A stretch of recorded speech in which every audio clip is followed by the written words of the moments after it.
காலை மாலை நடு இரவும் சுத்தம் காப்போம் நாமே. சாலை வீடு பொது இடமும் அழகாய் வைப்போமே.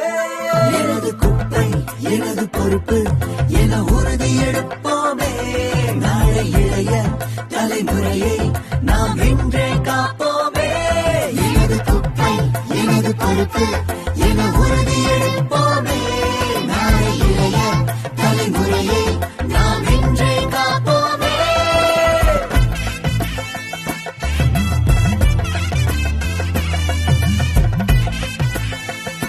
காலை மாலை நடு இரவும் சுத்தம் காப்போம் நாமே. சாலை வீடு பொது இடமும் அழகு. காற்று மாசு, நீர்நிலைகளில் மாசு என இந்த பூமியே மாசடைந்த பூமியாக மாறி வருகிறது. இதை தடுக்க இருக்கும் மரங்களை வெட்டாமல் இருப்பதுடன் புதிய மரங்களையும் வளர்க்க வேண்டும். வனப்பகுதியின் பரப்பளவை அதிகப்படுத்த நடவடிக்கை எடுப்பதுடன் இயற்கையுடன் ஒன்றி வாழ பழகுவது அவசியம்.